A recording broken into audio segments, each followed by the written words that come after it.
আখলিস দীনাকা ইয়াকফিকাল আমালুল কলিল।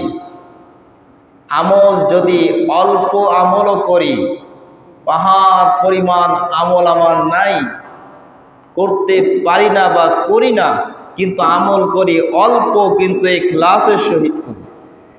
অল্প আমল কিন্তু ইখলাসে পরিপূর্ণ, এই অল্প আমল আমার আপনার জন্য নাজাতের পথ সহজ হয়ে যায়।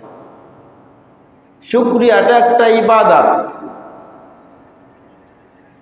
শুকরিয়া এটা একটা ইবাদত। মুসলমানের এমন কোনো পদক্ষেপ নাই সেটা ইবাদত হবে না। যদি ইবাদতই না হয়, সে তো মুসলমানের মধ্যে পরিপূর্ণতা অর্জন করতে পারে নাই।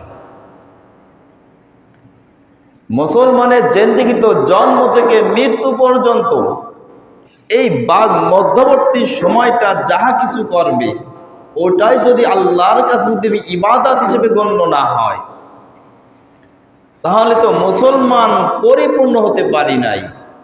যেইভাবে মুসলমান হয়ে আল্লাহ রাব্বুল আলামিন বলছেন, তোমরা কবরে মুসলমান না হয় কবরে এসো না। যদি ওইরকম মুসলমান হইতে কবরে যেতে হয়, তাহলে আমার প্রতিটা কাজ, প্রতিটা পদক্ষেপ আমার ওইভাবে হতে হবে।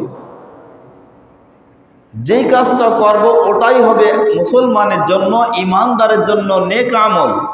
যদি না হয়, তাহলে আমি আপনি পরিপূর্ণ মুসলমান এখনো হতে পারি নাই, পরিপূর্ণ ঈমান অর্জন করতে পারি নাই। তাহলে শুকরিয়া আদায় করা এটা একটা নেক আমল। লা ইন শাকারতুম লাযিদান্নাকুম। আল্লাহর নিয়ামতে যখন ভোগ করবো, আল্লাহর নিয়ামতের মধ্যে ডুবে রইব। আর এমন কোনো মাখলুক তো নাই যে আল্লাহর নিয়ামত ছাড়া রয়েছে। প্রত্যেকটা মাখলুক আল্লাহর নিয়ামতের মধ্যে ডুবে রয়েছে। আর এই নিয়ামতের মধ্যে ডুবে, ইচ্ছাই হোক অনিচ্ছা হোক, আল্লাহর নিয়ামত অটোমেটিক আমি আপনি ভোগ করতেছি। কিন্তু শুকরিয়া আদায়ের সময় একটু আনন্দের সহিত, আনন্দের সঙ্গে যখন প্রকাশ করবে, এটা ইখলাসে পরিপূর্ণ হবে।